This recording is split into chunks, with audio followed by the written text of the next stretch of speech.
Hey guys, I'm Urizi. This story is all about what if Naruto was raised by the Inuzuka family?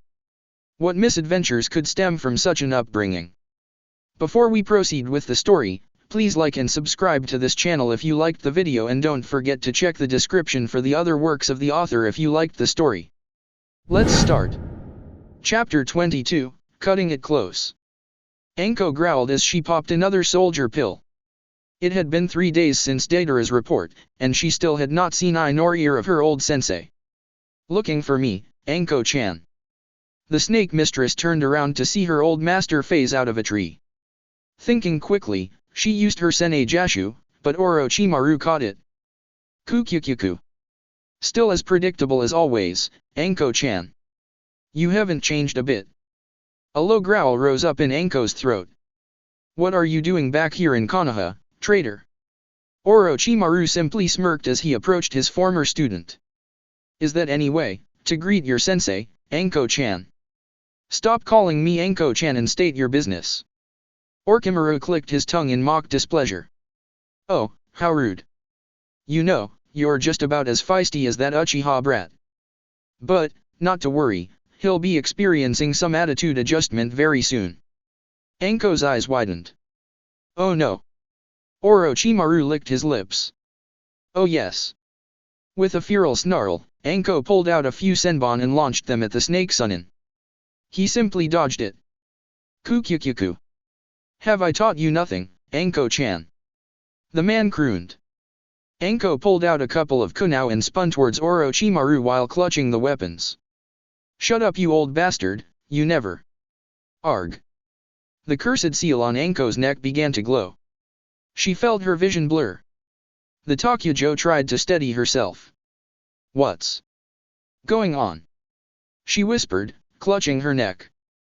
Just because it's dormant doesn't mean that it no longer works, sneered Orochimaru. Prepare to dash. A kunao whizzed past the snake Sunin. He tuned towards its source. 4 Umbu were heading towards his direction. He hissed in annoyance. I'm sorry I couldn't stay and chat, Anko-chan, but I have bigger fish to fry. As suddenly as he appeared, Orochimaru phased out of sight. Mitarashi, speak to me. Are you alright? Where's the traitor? Asked an Umbu with a monkey mask as he approached the dazed Anko. I'm fine, Saru. But the bastard got away. Again. An Umbu with a tiger mask was quick to comment. He was always a slippery snake, that Orochimaru. What do you plan to do now, Mitarashi? Asked the Umbu with a rooster mask. Anko pulled herself up. We head straight to the tower, and fast. The Umbu looked at her strangely, questioning her decision. Uchiha has been marked, she spat. We have to inform the Hokage immediately. Team 7 was making good progress when they heard the sounds of battle. Naruto and Aomaru slowly crept forward to see Sakura and Kiba engaged against the strange team from Oto. Not far from them, lay the prone forms of Sasuke, Lee, and Akamaru. Naruto felt anger pour into him. Motioning for his team to stand back, he jumped into the fray. First, you hit a guy with glasses, and now you are going 3 against 2. Naruto snarled. Hey, the crazy lady did say anything goes, so deal with it and play hero somewhere else, sneered the spiky-haired Otonin. How typical, since Pinky over there is such a damsel in distress, agreed the female Otonin, jabbing her thumb at Sakura. Don't you dare mock Sakura! Snarled Kiba as he stood up, using the Shiraga as a prop. She's one of the best genjutsu users among us rookies, so you'd better shut up if you know what's good for ya. Oh. Tough guy. Mocked the spiky-haired Otonin. Okay, I dare ya. Show us what you mean by good. Furious, Kiba charged towards the Otonin with the intention to run him through with the Shiraga. Zankyuha. Kiba was hit by a blast of air and thrown several feet backwards. Tisk. That's all you got?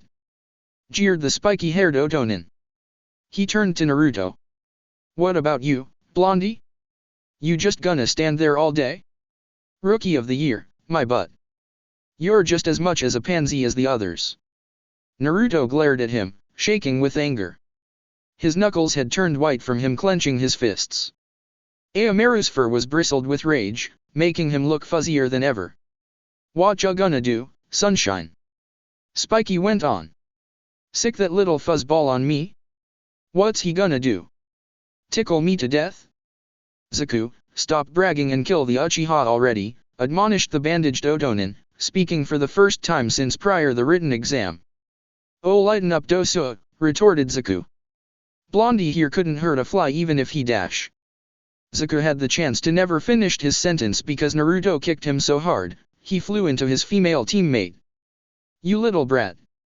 they both yelled, scrambling back to their feet. "You're going to get it now." Zaku pulled off his arms and got ready to blast Naruto back into the Stone Age, and his female teammate pulled out some senbon with bells attached to them, when Sakura used her genjutsu. "Magan, Narakumi no Jutsu. Not gonna work this time," yelled the female Otonin. "Kai." Zaku was seething. "You're all dead meat. Zankyuha." Naruto looked at Kiba and smirked. "Are you thinking what I'm thinking?" Kiba caught Naruto's glint and smirked back. "You got it, brother." "Tsuga!" yelled the brothers in unison. They drilled right through the air wave, nullifying it. "This has gone far enough," yelled Dosa. He raised his melody arm and the strange noise came around once again. Aomaru dropped to the ground whimpering, and Naruto, Kiba, and Sakura fell to their knees. "What are you waiting for? Finish them now. Lord Orochimaru is already delayed as is." Shikamaru and Hinata held back a gasp as they saw the next scene unfold before their eyes. Sasuke had risen to help the fallen Konohana. However, he had black marks crawling over his skin and a crazed, maniacal look plastered onto his face. "What happened here? Who did this?" asked Sasuke. "What's it to ya?" Zaku retorted. Sasuke turned to the speaker. "Did you do this?" Zaku maintained his brash cockiness. "So what if I did?" Sasuke's expression turned murderous. "You die now." He grabbed Zaku's arms and bent them until they broke. As the Otonin went down, Sasuke made for the death blow, but fortunately for Zaku, his female teammate used a genjutsu to make a tactical retreat. "Ugh! What a party!" groaned Kiba as he held his head. As he looked up, he gaped at the sight before him. "Whoa! Sasuke, what happened to you?" asked Sakura. "Fight me, Inuzuka," growled the Uchiha. "Hell no, I'm not fighting you!" yelled Kiba. "Not you, Naruto." "Like my brother said," retorted Naruto. "Hell no." At the response, the Uchiha went ballistic and lunged for the blonde Inuzuka. Although Naruto dodged and parried with the Inuzuka's famed agility, Sasuke's new condition seemed to have given his abilities a new edge, making it difficult for the blonde to hold his ground. Kagame no Jutsu.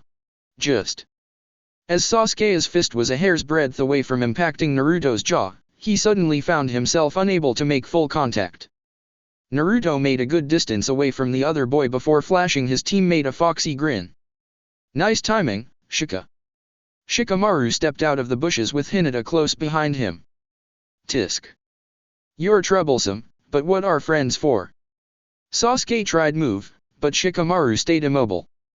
"Nara, I demand you let me go this instant. I must fight Inuzuka. I must surpass him." Hinata tried to reason with the Uchiha. "Sasuke, now's not the time or place to pick a fight. Stop it. Stop it right now." Unfortunately, her words fell onto deaf ears. "Listen to her, Uchiha," Shikamaru interjected. "Naruto's an ally." "So what?" "So you'd better listen to Shika and Hinata, Teme," Kiba replied. "You pick a fight with my brother one more time, and we'll not hesitate to take you down." Sasuke gave a low growl, but stood down nonetheless. As he did so, his facial markings retreated back into the cursed seal. Piercing black eyes locked with determined blue. "I'll back off for now. But remember this, Naruto and Inuzuka, I will get stronger, and we will do battle one day." Naruto returned the glare. "We'll see, Uchiha. We'll see." Shortly after the fiasco with the Oto team, Lee regained consciousness. He had been confused, and at the same time, relieved when he woke up to find the Oto team nowhere in sight. He and Teams 7 and 8 talked for a while until Tenten and Neji arrived. Team 7 and Team 8 parted ways not long after Team Guy left. Team 8 had lost their Earth Scroll in their fight against Orochimaru and had to go back to square one. They went on ahead to look for a new set of scrolls. Team 7, having completed their objectives, proceeded straight to the tower. Upon their arrival at the tower, they found the Suna team already there. Gaara was giving Naruto a look that screamed "You're next." Unfazed, Naruto returned a look that leaked of "Bring it on." Team 7 read the poem on the wall and laid the Heaven and Earth Scroll in accordance to the riddle. As soon as the scrolls were rolled out and crossed over, Kakashi poofed out, his nose still buried in his little orange book. "Yo!" he chirped ever so cheerfully. Aomera yelped in surprise. "Kakashi-sensei!" Naruto gasped. "You were in the scroll?" Kakashi simply gave him the infamous eye smile. "Nah. That was a summoning scroll. When you opened it, it summoned your team's Jonin instructor, namely me. Anyway, congrats on getting through the Forest of Death, but don't let your guard down just yet. Things only get tougher from here." "What a drag," Shikamaru muttered. "What's next, sensei?" Kakashi's smile widened. "If I told you, it would be unfair for the others now, wouldn't it? For now, just head to one of the rooms and rest up." He led his team to a room. Said room had 3 beds, but nothing more. Shikamaru gave a sigh of relief, threw himself on one of the beds and promptly fell asleep. Hinata, Kakashi, and Naruto and Aomera sweat dropped at their lazy teammate. "Anyway, I'll see you guys in a couple of days," said Kakashi, before vanishing in a cloud of smoke. "If you need me, I'll be in the Jonin Lounge." During the next 2 days, the other teams came emerging from the forest. Team Guy arrived 6 hours after Team 7. Team 10 arrived a day later, followed by the Oto team. As for Team 8, there was no sign. It was the last day of the second exam, and Team 8 still had yet to arrive. Naruto was getting worried. What if they had gotten lost? What if they had been eaten by the forest creatures? What if Sasuke had once again gone off the deep end and killed his teammates? 1,000 scenarios played through Naruto's head, and none of them made him feel any better.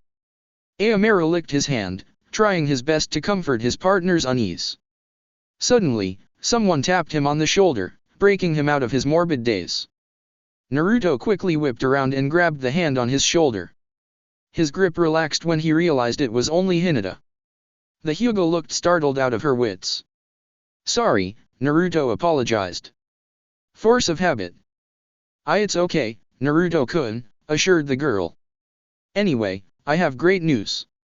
Team 8 made it, although, just barely." Naruto grinned. "As long as they're here, it's good enough for me. Let's go meet up with them.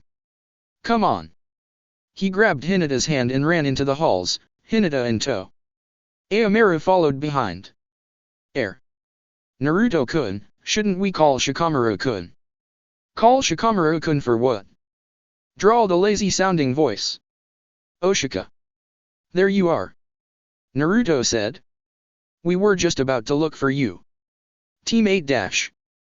Shikamaru cut him off. "Yeah, I saw them. They're already there at the third part of the exam. Let's hurry there too, before the higher UPS get troublesome and disqualify us." Team 7 hurried down the halls until they reached a set of double doors. They entered it to find the Hokage, the proctors, Jonin senseis, other Jonin and Chunin, medics, and the other genin gathered in the room. Naruto settled himself beside his brother. "Glad you could make it," Kiba whispered, a mischievous glint in his eye. "Same could be said for you," Naruto replied cheekily. A familiar Jonin stepped out from the ranks and coughed a little before speaking.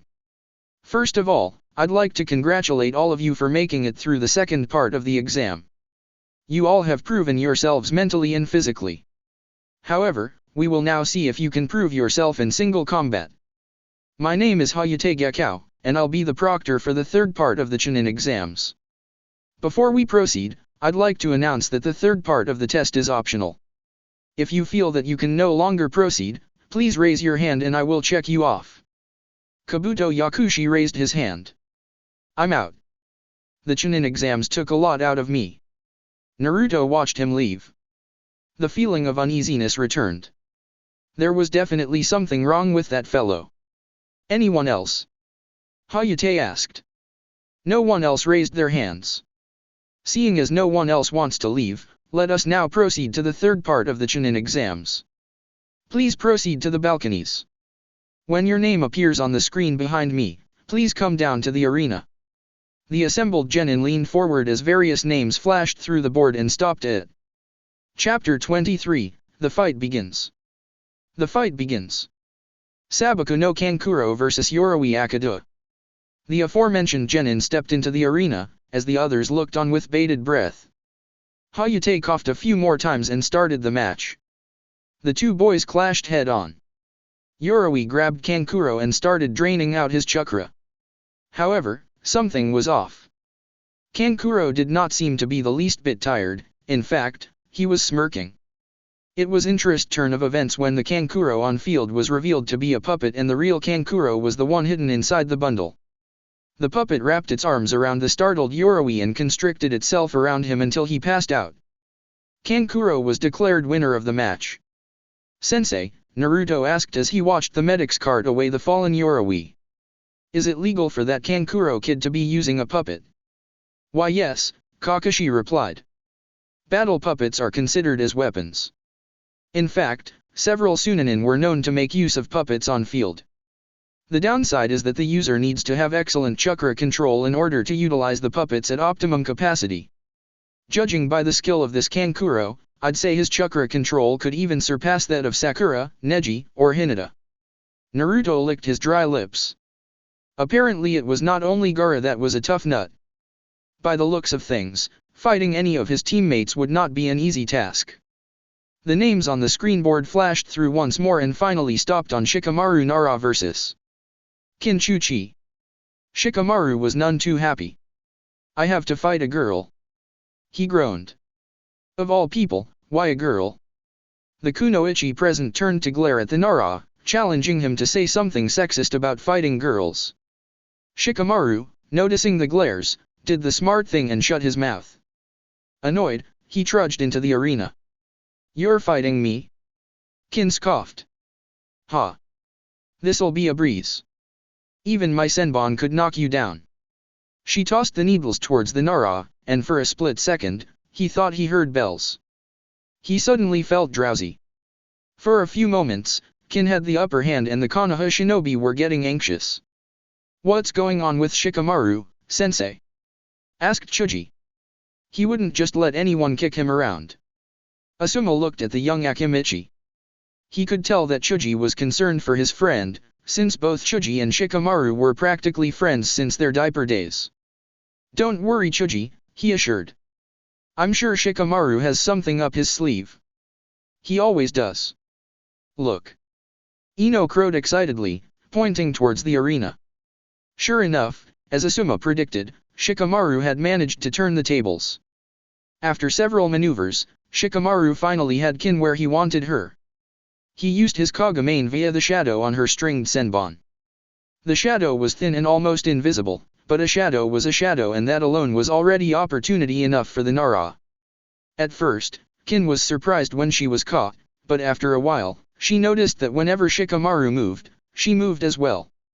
Then her innate cockiness took over when Shikamaru threw a shuriken towards her. So much for your plan, genius, she scoffed. If you dodge, I dodge too. You can't do dash. The sentence was cut short when Shikamaru ignored Kin and bet backwards. Kin did the same, and hit her head on the wall behind her, effectively knocking her out. Checkmate, Shikamaru smirked as he released the jutsu and stood up. Hayate looked at Kin and coughed a little. Kinchuchi can no longer proceed, and so the match goes to Shikamaru Nara. Naruto, Kiba, Chuji, and Ino erupted into wild cheers as Shikamaru made his way back. You guys are so troublesome, he mumbled with a slight grin. The next match was Chuji Akimichi vs Misumi Tsuragaya. Chuji leapt down into the arena, whereas Misumi used the Shunshin. As soon as the signal was given, Misumi immediately ran at him, seeking a quick end to the fight. Acting on instinct, Chuji dodged to the side. Up in the balcony, Asuma looked on contemplatively. If Chuji was able to dodge the blow, the opponent had to be a rather mediocre shinobi. However, that did not mean he was unskilled, otherwise, he and his team would not have passed the initial stages. Unfortunately, Chuji did not have that on mind. He threw a powerful, bone-shattering punch, but instead of flying back, his fist sank into Misumi's chest. The enemy ninja smirked as he made his move. His body began to stretch and contort, twisting around the confused Akimichi. Not long after that, the coils around Chuji began to constrict painfully. Despite being caught unawares, Chuji was not going to go down without a fight. Baika no jutsu, he cried. There was a flash of chakra as Chuji grew several times his normal width, giving him an almost spherical appearance. The sudden growth dislocated Misumi's joints from his sockets, and he went down, agony etched over his features. But that was just the beginning of Misumi's Waterloo. Nakuden Sensha. Tucking in his arms and legs, Chuji began to roll around the arena, crushing the hapless Misumi in the process. When it was all over, Hayate stepped forward, looked at the mangled Misumi and coughed twice. Misumi Tsurugi can no longer proceed. This match goes to Chuji Akimichi. Ino was the first to greet her round teammate upon his return. Good work, Chuji. As usual, Shino did not say anything, but if one looked closely, he could see a slight upturning of the corners of his lips. The next couple of matches were quick and slightly bloody. It featured the famous Sasuke Uchiha against Ino Yamanaka and Sabaku no Tamari versus a recently healed Zaku Abumi. The Uchiha Yamanaka fight could be best described as fast. Ino made the first move, lunging towards Sasuke, only to be punched into a wall. Spitting blood from the powerful counter-attack, Ino's options were suddenly limited. The taijutsu approach was out of the question as the Uchiha would surely win with no problem. The Shintenshin was also a no-go as Ino's opponents were usually immobilized before she could use it.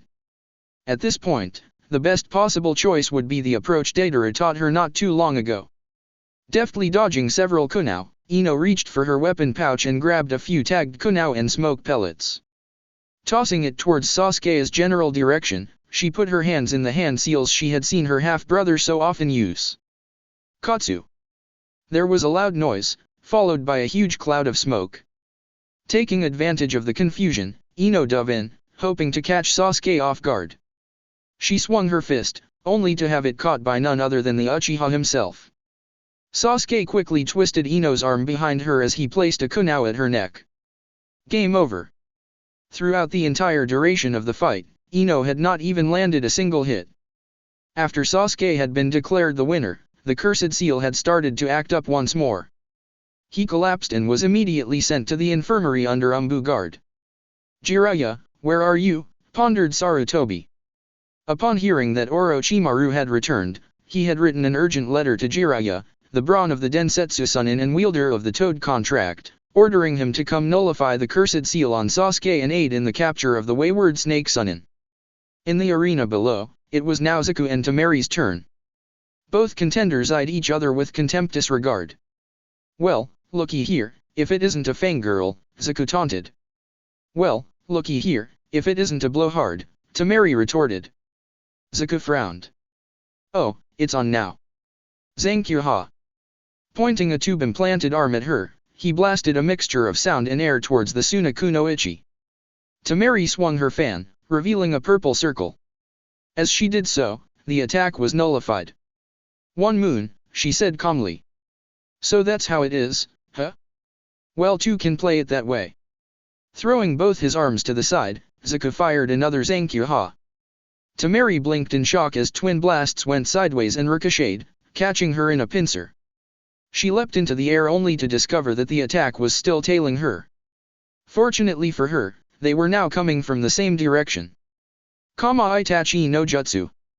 She cried, waving the fan downwards, negating the attack as the backdraft propelled her upwards. 2 moons. Zaku growled in anger and aimed both arms at the airborne Kunoichi. Zankyu Kyakuha. This time, the attack was devastating. It literally blew her off the stage. Painfully picking herself up, Tamari wiped away the trickle of blood on her lip, only to see Zaku ready another attack. It's over now, he grinned. Zankyu Kyakuha. 3 moons. Deikame Tachi no Jutsu. The attacks collided barely a meter from Zaku. The backlash flung him into a wall, leaving an imprint in the stone. The impact was powerful enough to render the boy unconscious. Tamari smirked as she hefted her fan. And that's how you handle wind jutsu, wannabe. The next match had Rock Lee, the genius of hard work, facing off Neji Hyuga, the Hyuga prodigy. All things considered, it was a fight worth remembering, a battle of geniuses. Lee was pumped. Okay. I'm going to beat you, Neji. I have been training for this moment for months. Let's make this match a youthful one. Neji smirked as he activated his Byakugan and got into the Jiyuken stance. I wouldn't have it any other way. Hayate stepped forward. Are the competitors ready? Lee and Neji both nodded. All right, begin. Konoha Senpyu. In seconds, Lee charged towards Neji, who blocked him off. Neji threw a few jabs at Lee, who parried. The bushy-browed genius then sent 3 consecutive spin kicks towards the Hyuga prodigy. In all terms, the fight was like one action-filled tango. Wow, they're good, remarked Kiba. Of course they're good, said Might Guy as he approached teams 7 and 8. They're 2 of the most youthful genin Konoha has to offer. Both teams stared at Guy and shuddered a little. If anything, his eyebrows were even thicker and bushier than that of Lee's. They were practically caterpillars. To make things worse, the man sported a bowl cut and wore green spandex. Who are you anyway? Asked Sakura, inwardly cringing at Guy's external appearance. Guy beamed and flashed a thumbs up. My name is Might Guy, the beautiful green beast of Konoha. I'm the Jonin sensei of the very youthful Team Guy. Back on the field, Lee had gone down, and Neji sported a couple of bruises. Nice work, my youthful students, hollered Guy. Lee, you can take them off now. Are you sure, sensei? Lee asked. You said I could only take them off in case of an emergency. I'll allow it this time, replied Guy. I believe that you should give it your best. You too, Neji. Neji looked at his sensei and nodded in response. Lee bent over and took off his anklets. The accessories hit the ground with a loud metallic thud. Now I can really move, he quipped with a grin. Are you ready, Neji? Bring it on, Lee, Neji replied.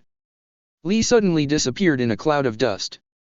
Neji reactivated his Byakugan, but could not keep up. The next few moments had Lee activating 3 of the 8 celestial gates and the Hyuga air tossed around like a rag doll. Oh mode range. Neji Nissan, look out!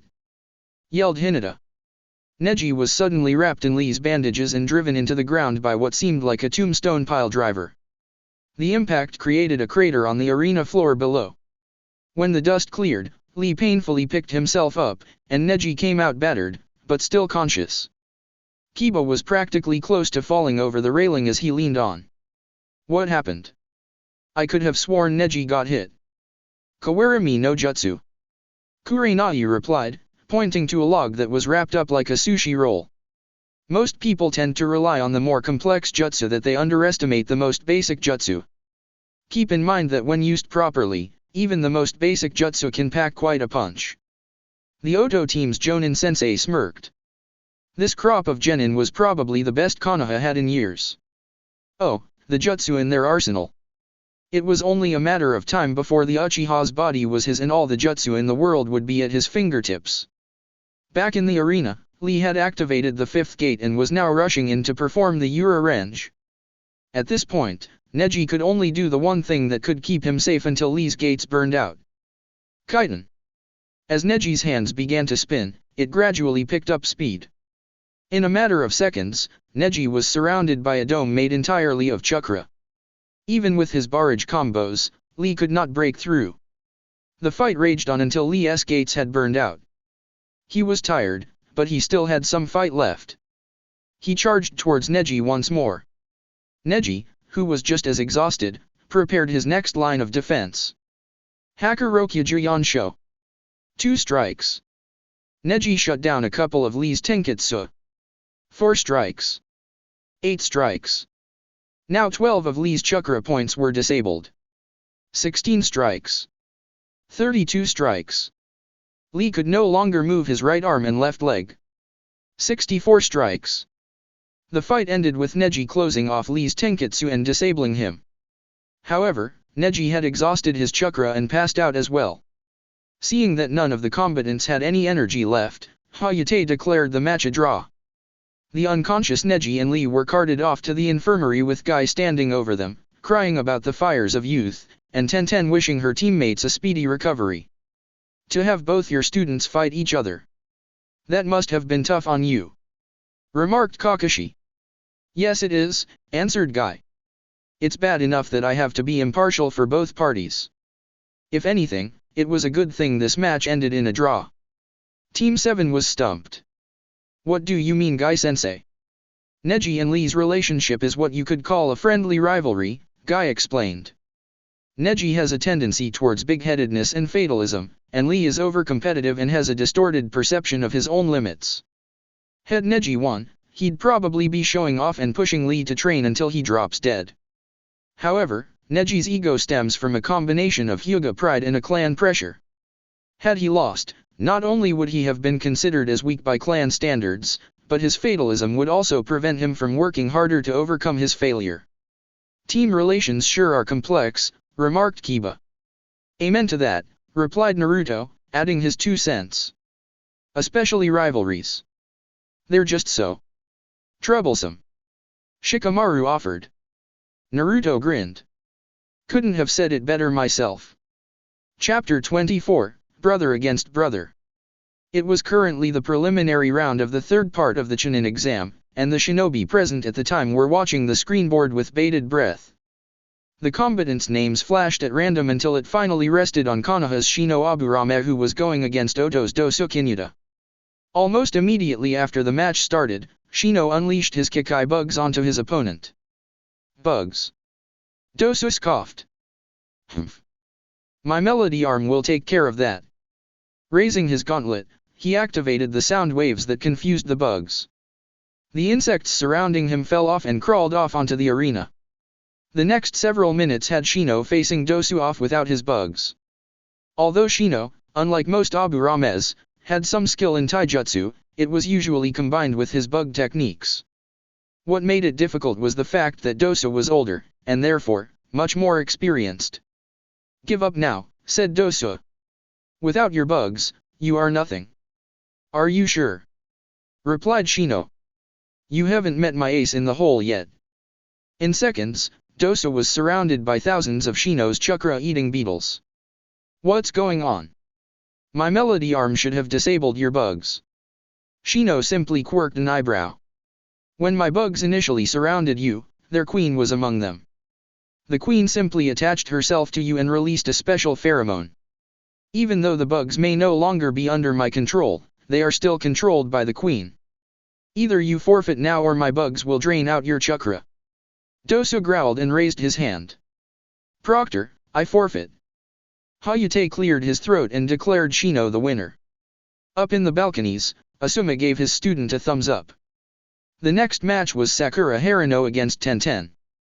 The two kunoichi faced each other and got into position. All right, cat fight. Kankuro hooted. All those present gave him a strange look, and Tamari whacked him on the head with her fan. Who do you think's gonna win, sensei? Asked Kiba, leaning over the edge. Kurenai looked over at the two kunoichi. Tenten was the upcoming weapons mistress and had excellent skill in projectile weapons. Sakura was very much like a cross between Kurenai and the legendary medic Tsunade, with excellent chakra control and genjutsu skills. Both girls are very proficient in their specialized fields. Even I don't know the outcome of this match, answered Kurenai. Down below, the fight had already begun. Tenten initiated the match by throwing a few shuriken. Sakura dodged and used the bunshin technique to distract her opponent. Tenten threw a few more projectiles and dispelled the clones. Give it up, Pinky, Tenten called. I'm not like those fangirl kunoichi usually found at the academy. You're going against the real deal. I thought as much, Sakura replied. Suten, Kirigaku or no jutsu.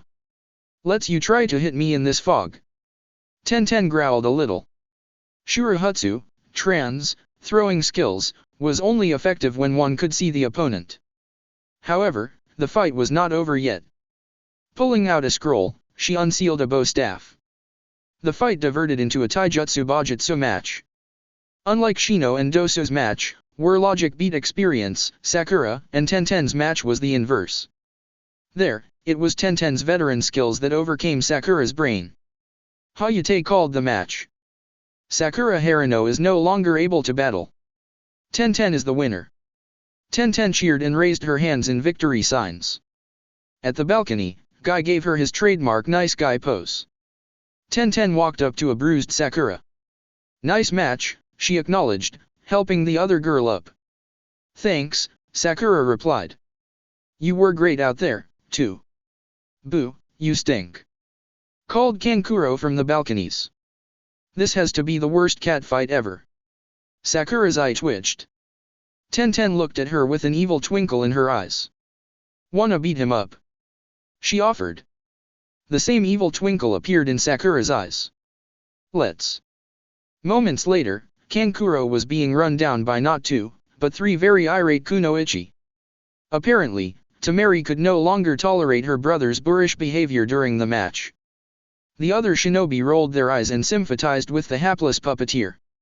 It was true what they said, hell hath no fury like a woman dissed. After the very funny intermission with Kankuro, the match UPS began once more. Naruto gulped. There were only 4 genin who had not battled, Kiba, Hinata, himself, and Sabaku Nogara. The screenboard began to flash and the first name stopped at Naruto Inuzuka. The blonde Inuzuka began to pray. Are you there, God? It's me, Naruto. If you can hear me, please make me go against Sabaku Nogara. I don't think Kiba or Hinata are ready to take him on. He's too bloodthirsty, I think he might kill them if he has the chance. I don't want to take him on either, but as long as he doesn't hurt my friends, I'll be fine. Unfortunately, God must have been on break that time, because the second name finally stopped on Kiba Inuzuka. Naruto felt his spirits sink. Not only did he have to fight his own brother, his best female friend also had to go against Sabaku Nogara, alone. Alright, it's rematch time. Kiba grinned. Just because you're my brother doesn't mean I'm going to go easy on you. Akamaru barked with anticipation. Don't worry about that, Naruto replied. I was never one for shortcuts anyway. Hayate stepped forward. 9th match of the 3rd round of the Chunin selection exams, Naruto Inuzuka vs Kiba Inuzuka, begin. The brothers made the hand signs for the Shikyu no Jutsu. As the jutsu began to take effect, the boys became more feral looking. With their respective nin dogs, they finally engaged into battle. Akamaru rammed into Naruto, knocking the air out of him, while Aomaru had sank his teeth into Kiba's arm. Hissing with pain, the 2 boys backed away for a bit, before charging towards each other again. The form was smooth, as the 2 boys and their dogs began to use the family's taijutsu style, enhanced with a smidgen of wind chakra. With every hit, blasts of air were being created and channeled throughout the arena. Time to take it up a notch, said Kiba as he tossed a soldier pill towards Akamaru and activated the Jujin Bunshin no Jutsu. The dog turned red and disappeared in a puff of smoke only to reappear as an exact copy of Kiba. Naruto followed suit with Aomaru and the same thing happened, except the dog turned indigo and emerged as a Naruto clone. The brothers unsheathed their kodakais and got ready. Kiba's clone sped towards Naruto, trying to swipe at him. Naruto's clone gave Kiba a swift kick to the ribs. A Tsuiga from the Naruto clone told Kiba the gloves were off. Naruto saw his brother's expression and got his Kodaki in postion. Gatsuiga. The 4 boys instantly transformed into living drills that spun into each other. At this point, bits of debris were flying of the arena from the intensity of their battle. Up in the balconies, Gaara was beginning to sport one of the maniacal grins that signified his bloodlust. Just go on, Inuzuka. Mother wants your blood. I want your blood. Sensing that something was up with their brother, Tamari and Kankuro gingerly edged away from him. Back in the arena, the nin dogs had reverted back to their original form. They were now fighting as dogs normally would with their teeth and claws. Akamaru flew towards Naruto, only to be intercepted by his cousin Aomaru. The 2 dogs flew into the retaining wall, knocking them both out. Akamaru! Aomaru! The brothers yelled all they could, but to no avail. The dogs did not move a muscle. Akamaru and Aomaru were completely out cold. Kiba and Naruto faced each other once more, a serious expression marring their features. They pulled out the Kodakais once more. Suddenly, a light breeze began to pass through the arena. Hayate coughed and looked up, and Chuji nearly fell off the balcony from leaning over. "Sensei," he asked. "Something's up with the Inuzuka's Kodakais. What's going on?" Asuma grinned, bending the butt end of his cigarette. "Remember my lecture on channeling chakra into weapons?" he asked. Chuji and Shino nodded. "But isn't channeling chakra into weapons normally used as a last resort?" asked Shino. "I have read that the most weapons can't handle the stress and will break after a second hit." "Normally yes," replied Asuma. "However, there are exceptions. There is a special metal known as adamantium, and one of its properties include the ability to channel chakra. However, channeling chakra through a weapon is very dangerous and only a few Kenjutsu users have mastered the skill, therefore, only a handful of weapons have been forged with adamantium, including my trench knives, the Inuzuka family's shiraga, the Yondame's tripod kunao, and Orochimaru's kusanagi swords." Chuji squinted over at Naruto, who was now delivering a sweeping blow with his blade, only to be countered by a draft from Kiba. "What about Naruto's Kodaki? Sensei? It seems to channel chakra too. Did it belong to a powerful Kenjutsu master too?" Asuma inwardly blushed at the compliment of being called a powerful Kenjutsu master, but he persevered with his laid-back facade. "I don't know, Chuji. I've never seen it before. Naruto could have simply found it during his travels." "Man, that Naruto sure is lucky," Chuji muttered wistfully. "I wish I could find something that cool when I go on a trip. Those swords. I have seen them before," thought Orochimaru. "But where?" Kiba growled as he panted slightly. The fight had been raging on for close to 30 minutes and it was taking a toll on his chakra. It was now or never. He had to finish this soon or he would drop from chakra exhaustion. Mikazuki no Mai. Using the Kagebunshin no Jutsu, Kiba dived in for the complex steps that made up the dance. By the time he was through, he was dog-tired and Naruto was wobbling a bit, but still sported his foxy grin. "Nice try, Kibble," wheezed the blonde. "Now it's my turn, Kagebunshin Renden, Inuzuka style." He used the Kagebunshin to split into 3 clones. A clone delivered a devastating uppercut onto the brunette. New. A second clone slammed the blunt edge of the Kodaki onto Kiba's back. Ziu. The last clone made a barrel roll into the air and landed a kick onto Kiba's chest. Ka. The real Naruto did a pinwheel kick and rammed the blunt edge of his Kodaki onto Kiba. When the dust cleared, the brunette was reduced to a battered heap and could no longer fight. "Kiba Inuzuka can no longer proceed," Hayate announced. "I declare Naruto Inuzuka the winner of this match." As Hana and the other vets took the dogs, and the medics carted Kiba away, Naruto went over and clasped his hand. "I think I went a bit too overboard. I'm sorry." Kiba grimaced a little, but tried to smile his trademark toothy grin anyway. "It's in the Inuzuka code, bro.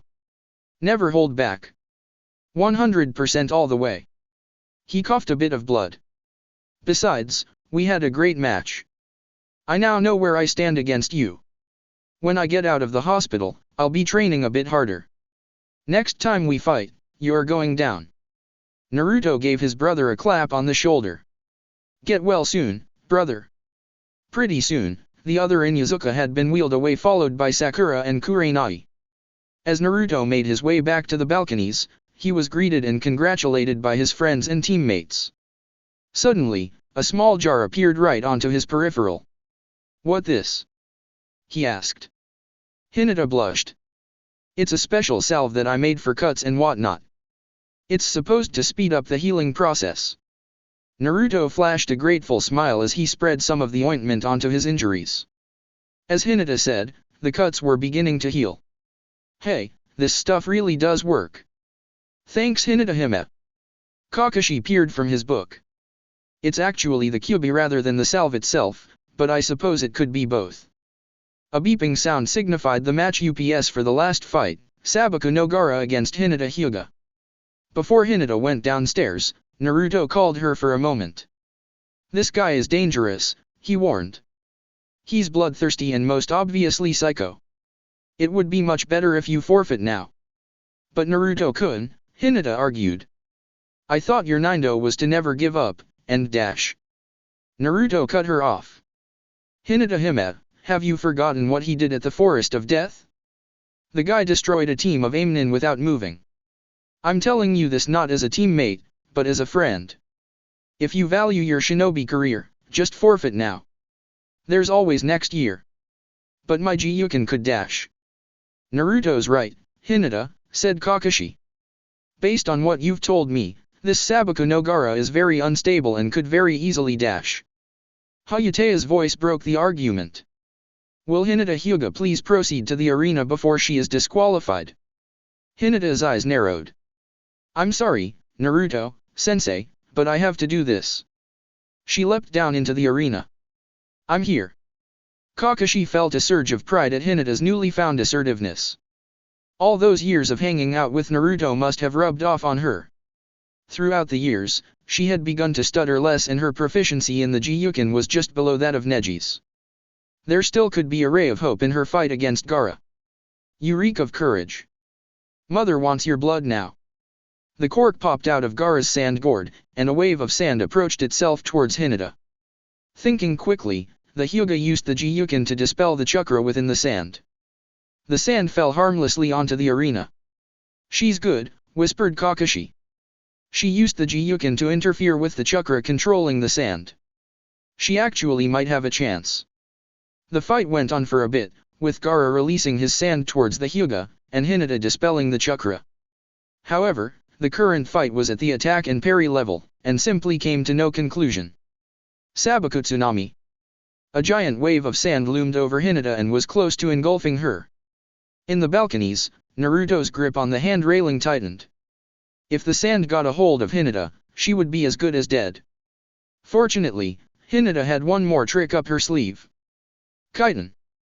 The swirling ball of chakra kept the sand from engulfing the Hyuga, keeping her safe for the moment.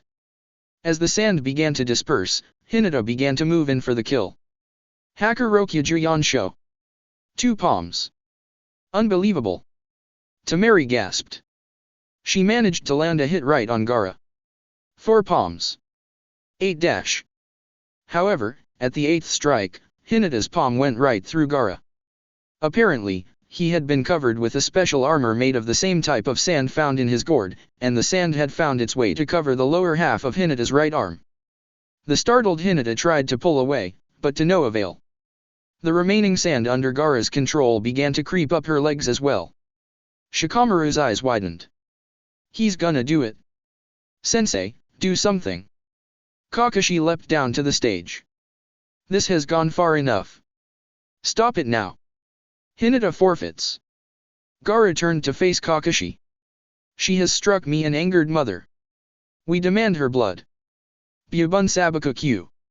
A snapping sound was heard and Hinata fell to the ground screaming. "Hinata Hime." Naruto leapt into the arena and ran towards his fallen teammate. "Hinata Hime, speak to me." "Naruto-kun." Hinata was bleeding. "You were right. He's too strong." She fell unconscious. "Move over, kid," ordered a medic nin who had hurried onto the scene.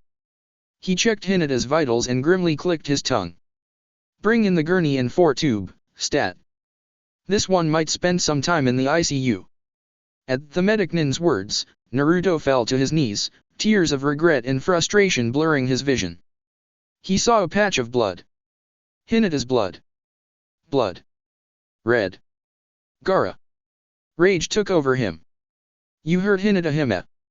You hurt her." He growled. For the first time since the incident at Nami, the red chakra began to seep over his body. When Naruto raised his head, his eyes glowed red and his pupils were slit-like. Kyuubi was taking over. Kakashi felt the familiar killer intent rolling off the Kyuubi vessel.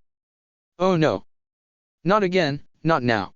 Thinking quickly, he struck a few of Naruto's pressure points, knocking him out. As suddenly as it came, the red chakra disappeared. You'd better hurry up, Jiraiya, Sarutobi mentally grumbled. Apparently, it's not only the Uchiha who needs your help. Chapter 25, Shocking Revelations. Naruto woke up to something wet running over his cheek. He instinctively raised a hand and swatted the offending thing away only to hear a surprised yelp. Aomaru? What are you doing here, boy? I thought you were with Hana. Pulling himself up to a sitting position, he suddenly felt a wave of dizziness wash over him. Ugh! Where am I? He groaned. Nice to see you too, Sleeping Beauty, drawled a lazy-sounding voice. Naruto squinted to see his lazy teammate leaning against the wall. He frowned a bit. You're one to talk. What happened? Tisk. You're so troublesome, Shikamaru grumbled. You won against Kiba, and then Hinata fought that sand kid, got crushed, and then you started to cause a scene until Kakashi-sensei went up and knocked you out. The mention of Hinata sent a flood of memories back to Naruto. The Hyuga heiress lying on the ground, her arm and both her legs crushed, screaming and fighting to stay conscious. Naruto bolted out bed, startling Aomaru. Hinata Hime. Is she okay? Where is she?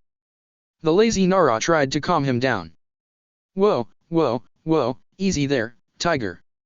She's in the ICU right now, but she'll be moved to a regular ward later. That Sabuku kid really did a number on her.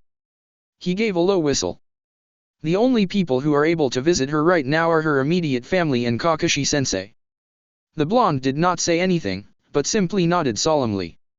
Anyway, Shikamaru continued. We drew lots for the final match UPS for the Chunin exam finals next month. Choji got 10-10, Shino got the cat boy, and I'll be going against the girl with the giant fan. Who did I get? Naruto asked, trying his best not to betray his emotions. Shikamaru looked up at the blonde. You'll be going against Uchiha, he replied. Noticing Naruto's hard expression, he could only guess what the blonde was thinking about. That Sabuku no Gaara character will be fighting the winner of the fourth match, which of course, is your match. At the mention of Gaara's name, Aomaru growled, and Naruto's eyes steeled with resolve. He's going down. This one's for Hinata Hime, he whispered. Good luck with that, considering the current sitch, Shikamaru snorted. Kakashi-sensei will be working with Uchiha. Naruto could not believe his ears. What? He all but shouted. Those troublesome old fogies at the council suggested that he should be training Uchiha because of the Sharingan and all, Shikamaru explained. Sensei wasn't very happy, but I suppose he didn't really have a choice. Great, Naruto grumbled. Now we don't even have a sensei to train with. Suddenly, he cheered a little. No big deal. I can still take care of Uchiha Tame. I beat him before, and I'll beat him again. Then that Gaara kid'll be nothing more than kitty litter. It won't be so easy this time, said Shikamaru. You may be good at taijutsu and kenjutsu, and your ninjutsu isn't that bad, but if I may recall, last time you fought against Uchiha, his Sharingan hadn't activated yet. And with Kakashi-sensei training him, your fight won't be as smooth. Naruto's ego deflated by a margin, but pride decided to step in. What about that Gaara kid? True, his defense is harsh, but if I wear out his chakra, I could just flatten him with the Gatsuga. Shikamaru shook his head. Your clan's techniques were built for speed and strength, and Hinata already tried the taijutsu approach. I know you don't have the control for genjutsu, so the only way for you to beat him is through ninjutsu, which would be Kakashi-sensei's forte. But dash. He's training the Uchiha Tame, Naruto finished, flopping back on the bed. Aomaru yipped at the sudden movement. Peachy. Just peachy. Where the heck will I find a ninjutsu powerhouse willing to train me in such short notice? This the kid? Asked a large, white-haired man dressed in traditional clothes and a horned forehead protector that bore the kanji for oil. Yes, that's him, Jiraiya, replied Sarutobi, standing beside his ex-student. The two men were currently in Sasuke Uchiha's hospital room, checking on his condition. Jiraiya strode over to the sedated Uchiha and inspected the cursed seal. He hummed and hawed for a bit before arriving to his conclusion. Yep, this is Oroteme's work all right. This one's going to be a doozy to nullify, but I think I have something that might do the trick. The Shinsia Hunsei Fyun, trans, holy purification seal. Unfortunately, the sealing process requires 5 people to perform it to ensure total nullification. Unless you have some people on hand, I can't nullify the seal. Sarutobi thoughtfully tugged at his beard. I'll see who I can find. Well, I'll be off then, Jiraiya cheerfully announced. My research awaits. Wait, said Sarutobi. There's one more seal I'd like you to check. Do you remember the Shiki Fyun? Yes. Why? The Hokage suddenly looked very tired. Meet me in my office at the Kage Tower. I'll relay the entire story. Tsume stood proudly over her 2 sons. Both Kiba and Naruto had just been released from the hospital, and were currently with their mother in the Inuzuka's sitting room. I heard what happened today, and I'd like to say, I'm very proud of you pups. You bravely faced each other in the heat of battle and used your abilities to the fullest. For that, I am honored to be your mother. In a rare show of respect, both Kiba and Naruto bowed down to their mother, but such a rarity can only last so long, and Kiba, being Kiba, reverted back to his brash personality. Does it mean we're off the hook from being grounded? He asked with a hopeful grin. Naruto face-palmed. Tsume grinned back at her eldest son. Not a chance. Kiba groaned. But, she added. You get to train in the advanced Inuzuka clan techniques under me. The Inuzuka brothers were ecstatic. For real? You think we're ready? Tsume nodded and was swamped by a hug from both her boys. Thanks Mom. Now, enough of this mushy-gushy stuff, you boys better get some rest. We have a long day of training ahead. As the boys turned to leave, there was a knock on the door. Tsume was surprised. Company. She went to answer the door. Opening it, she found the Sandaime and a large white-haired man behind him. The Inuzuka matriarch was dumbfounded. Sandaime-sama? Lord Jiraiya? What brings you here? I'm afraid the house isn't in order. We're here on business, Tsume, replied the Sandaime. We have some very important matters to discuss. Oh, of course, Lord Hokage, stammered Tsume. Please come in. She turned to her sons. Boys, go upstairs and rest. Actually, this concerns Naruto and the entire family as well, said Jiraiya. Oh, of course, Tsume nodded. She turned towards the kitchen, where her daughter was storing the leftovers. Hana, come in here. Family meeting with the Hokage and Lord Jiraiya. Moments later, the entire Inuzuka main house family along with Sarutobi and Jiraiya were gathered in the sitting room. Now, started the Sandaime. During the last match of the Chunin exam, I have received sighting reports of red chakra flares. In fact, I saw it myself. At the words red chakra, Tsume and Kiba immediately knew what the Sandaime was referring to, but Hana, who had been left in the dark, was curious. Beg pardon, Lord Hokage, but what does this have to do with us Inuzukas? Ah yes, I was just getting to that, Sarutobi said. You see, the red chakra that had been sighted was emanating from one Naruto Inuzuka. The puzzled look remained on Hana's face. I still fail to see where this leads. Sarutobi turned a wizened gaze at the young veterinarian. You do remember the Kyuubi attack more than 12 years ago, right? Hana nodded. Contrary to what you've been led to believe, the Kyuubi is in fact still alive. To say Hana was shocked would have been the understatement of the year. She was so stunned, she just sat there, mouth agape. As for Naruto, his expression simply mirrored that of his sisters. Jiraiya, who had been sitting quietly, decided to explain things for a bit. The Kyuubi, like all other Biju, is actually a chakra entity, thus rendering it immortal. The only way to completely defeat a Biju is to make it mortal by sealing it away into a human sacrifice, a Jinhyuriki, if you will. The Biju will be tied to the Jinhyuriki, and when the Jinhyuriki dies, the Biju will die with it. There are several types of seals used in sealing away a Biju, the Toad Sage continued.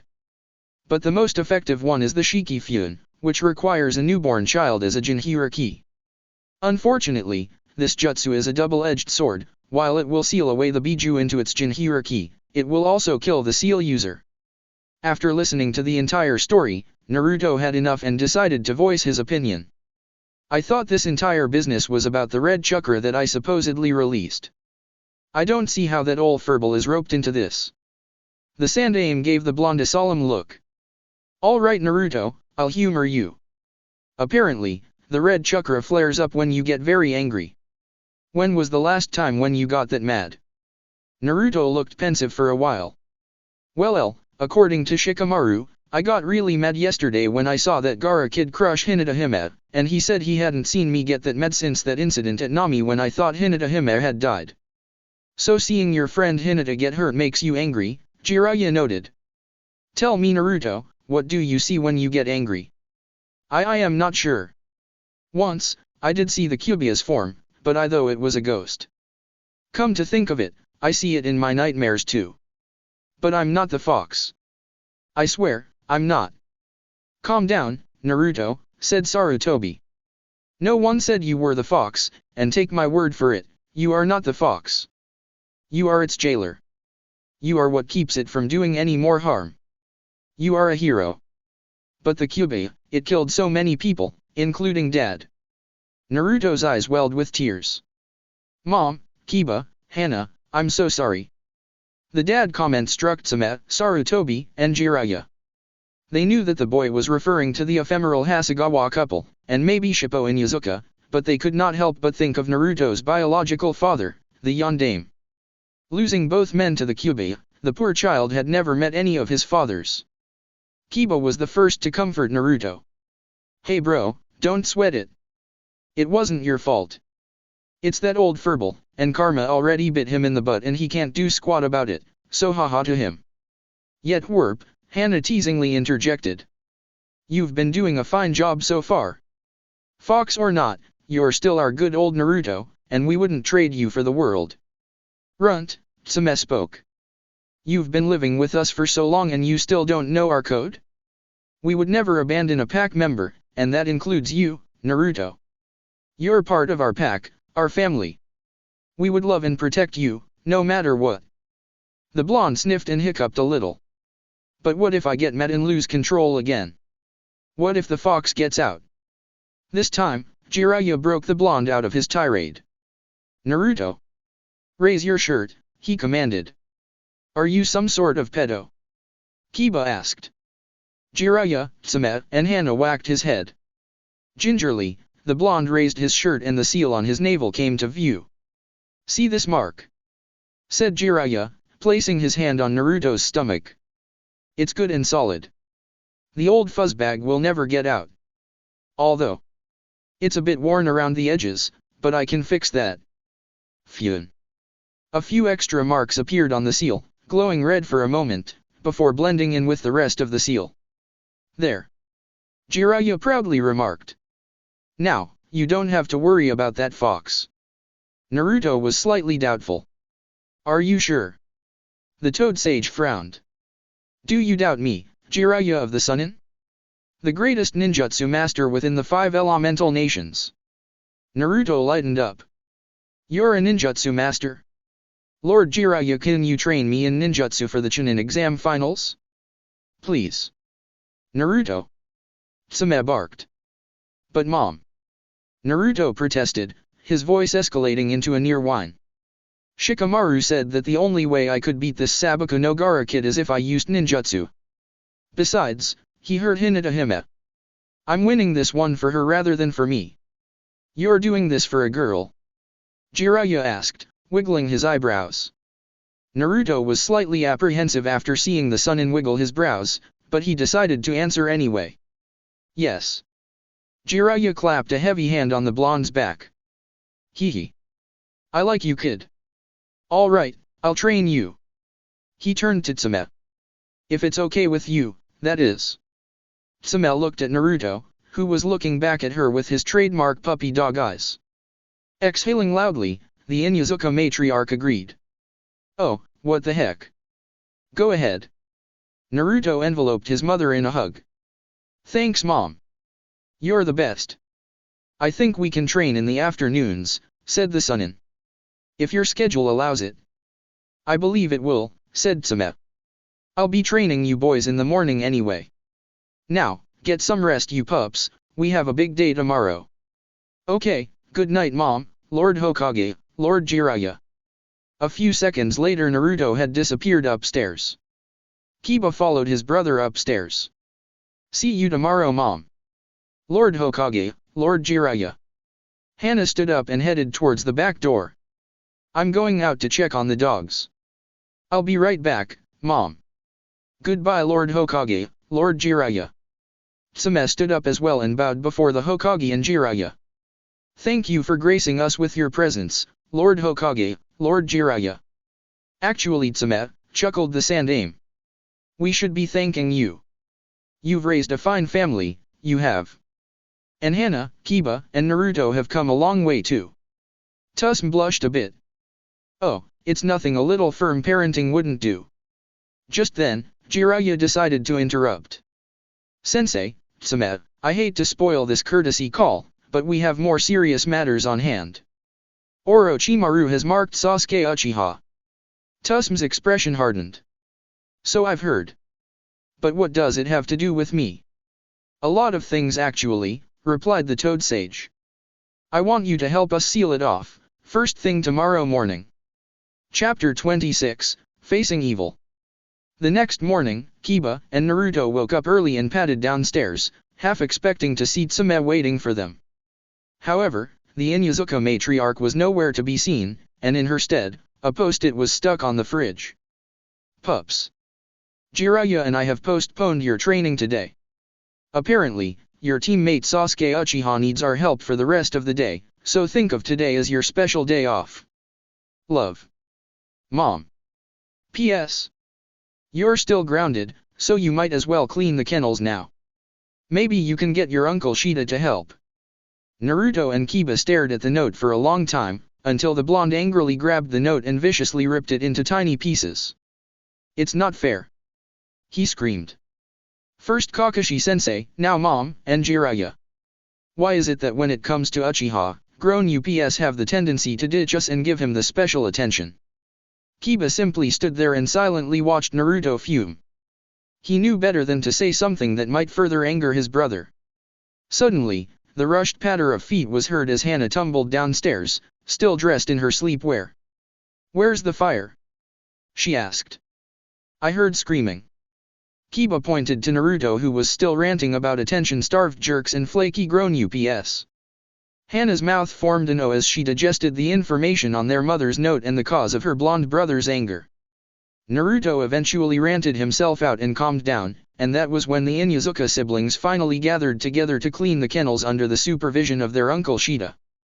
A big bear of a man, Shida Inuzuka was Shippo Inuzuka's older brother and a widower and retired shinobi. He lived next door with his children Ashi and Mimi, and their dogs Kiro Imaru, Midori, and Murasaki.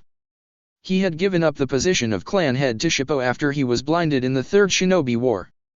However, because of his blindness, his other senses were enhanced, and Shida probably had the best human nose in the entire shinobi world, therefore it was no surprise that Tsume often enlisted his help in the kennel cleanup. With his extraordinary sense of smell, the man could sniff out slipshod work from a mile away. Shida took a whiff of the air and handed each of the Inuzuka siblings a broom and a garbage bag. You have a lot of work to do, pups. Even the local dump doesn't smell this bad. Kiba groaned at the analysis. Do we really have to do this? This is absolute torture. If you acted like good siblings, you wouldn't be in this pickle now, would you? Shida admonished. Why, back in the day, your father and I were like the best of pals. We were practically inseparable. The Inuzuka siblings inwardly groaned. When walking down memory lane, Uncle Shida always preferred to stroll. Sasuke found himself in one of the underground vaults beneath the Kage Tower. Towering over him were the figures of Jiraiya, Tsume Inuzuka, and Kuromaru, Hayashi Hyuga, Shibuyabu, and Shikaku Nara. Why was I called again?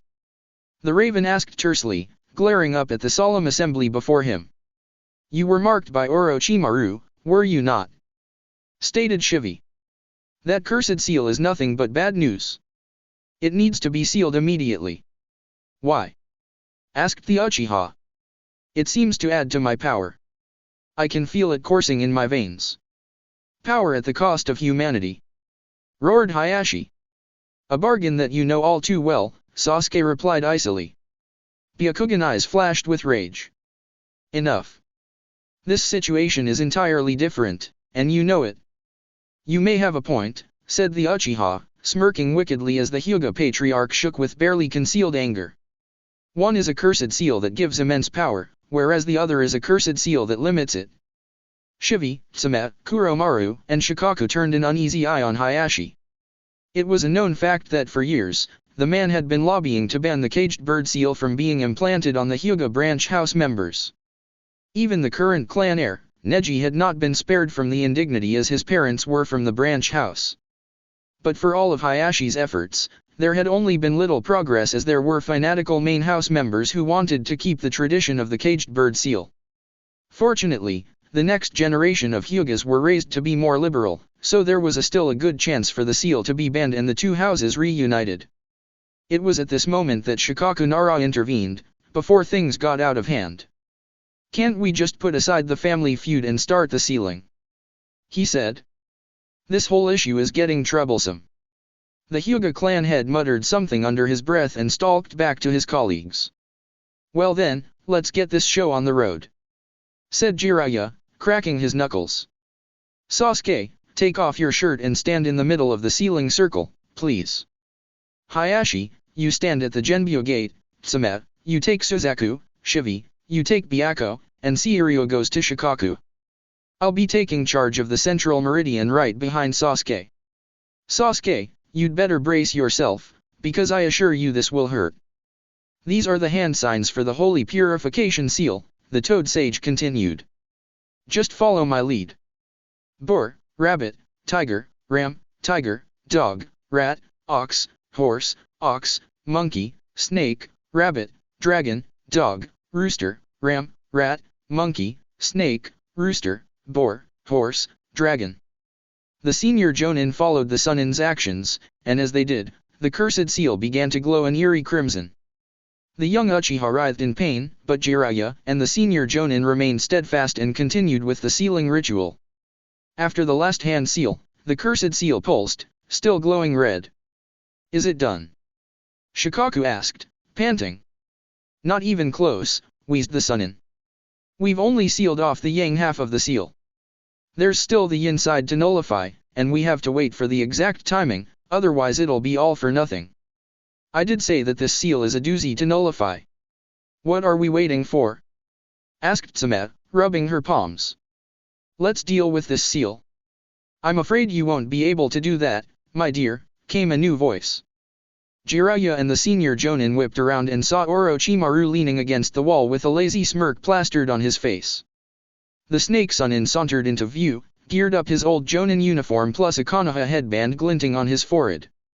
Immediately the 5 Konohanin formed a tight circle around the Uchiha.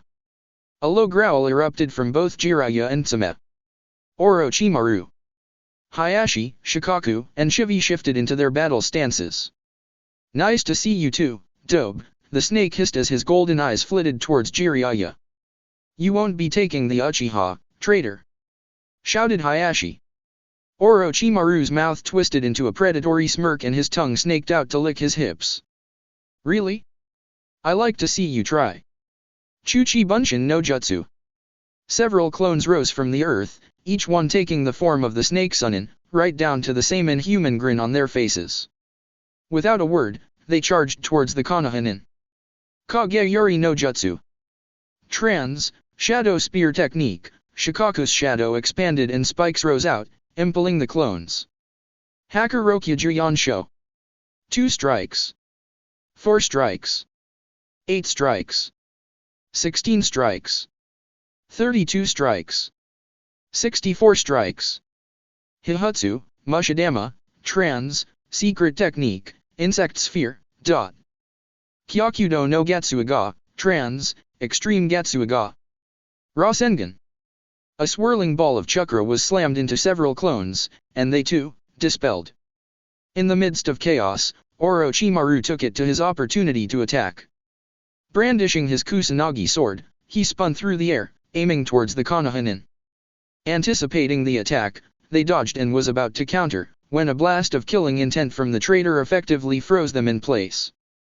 The air was thick with tension when 4 of the 5 Konohana present found themselves subject to Orochimaru's mercy as he approached them, the Kusanagi poised to kill. Already, Jiraiya moved to stand between the two sides, ready to defend his countrymen. But instead of striking his adversaries right then and there, the Snake Sunin suddenly sheathed his blade. Kukyuku. He chuckled. That was a lot easier than expected. The hell you're blabbering about? Tsame snarled. Orochimaru's smirk grew chillingly cold.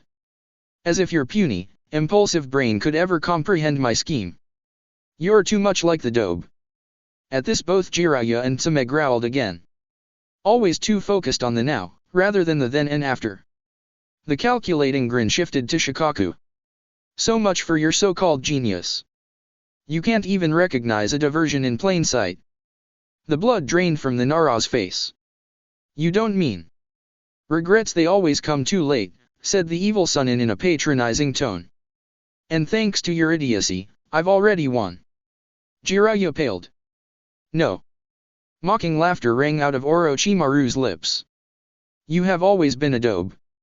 I can't believe you fell for the oldest trick in the book. He disappeared in a puff of smoke, his ominous laughter still echoing the room. Jiraiya and the Jonin turned around to look at Sasuke. His cursed seal had faded back to its original black color, and the pulsing was gone. The crucial moment had passed. The purification seal had failed. Naruto sighed as he and his siblings heaved 3 large garbage bags filled with waste matter. He, Kiba, and Hana were tired and covered in filth. Shida stepped towards the kennels and took a whiff. Daisy fresh, he grinned. Nice teamwork, pups. Go freshen up. With a grateful smile, the Inuzuka siblings plodded towards the faucet in the garden. While they were hosing themselves clean, they heard a cheerful voice call, "Hey Hana, 3 heads turned to see Deidara Yamanaka leaning over the fence, smiling at them. What's up, he greeted. Why are you guys all dirty? We were. Kiba began. Hana clapped a grimy hand over her brother's mouth. Just getting cleaned up. She chirped, smiling at the ponytailed blonde. Excuse me, please. She grabbed Kiba and Naruto and dragged them away from the confused Deidara. As soon as Deidara was out of earshot, Hana turned a furious glare at Kiba. What are you doing? She hissed. If Deidara and the other Chunin ever find out that I've been grounded, they'll never let me hear the end of it. Kiba spat on the ground and wiped his lips on a clean spot on his sleeve. You just have a crush on him, you gross hag. And clean your hands before touching my lips. That was nasty. How would you like my fists on your lips? Hana threatened. Bring it on, ya Amazon. Kiba challenged. Is that squabbling I hear? Shida called. Do I need to tell your mother? No sir. /N, sorry if the story's a little short. Technically this is just another filler chapter. The plot chapter will come out soon. Just send your opinions on how I can improve this chapter via review board. I may still edit this chapter. Info tidbits on the OCS and whatnot. Shida Inuzuka, Shida means tongue in Japanese. He is the older brother of Kiba and Hana's dad, and Tsume's brother-in-law. Is blind and wears his Konoha headband like a blindfold. He is 47 years old. His partner is Kiro Amaru. Kiro Amaru, a brown bear-like dog. He turns yellow after swallowing a soldier pill, hence his name. Ashi Inuzuka, Shida's son. His name means paw or foot. A member of the Konoha Hunter-nin Corps. He is 20 years old. His partner is Midori. Midori, a black and tan Saluki-like dog. She turns green after swallowing a soldier pill. Mimi Inuzuka, Shida's daughter. Her name means ear. Like her brother, she is also a member of the Konoha Hunter-nin Corps. Like Hana, she is 17. Her partner is Murasaki. Murasaki, a white Spitz-like dog with brown spots. After swallowing a soldier pill, he turns purple. Holy purification seal, when used correctly, it can completely nullify a cursed seal, however, it can only be used once and requires perfect timing. Jiraiya was only able to nullify half of the cursed seal, thus Sasuke's cursed seal is still active, though somewhat weaker. Inside, contains most of the evil energy in a cursed seal. Is fueled by the person's darkest desires. Kage-yuri no Jutsu, the user's shadow expands and spikes rise from the expansion, impaling the user's opponents. That's it for part 5. Thank you for watching and see you on the next video.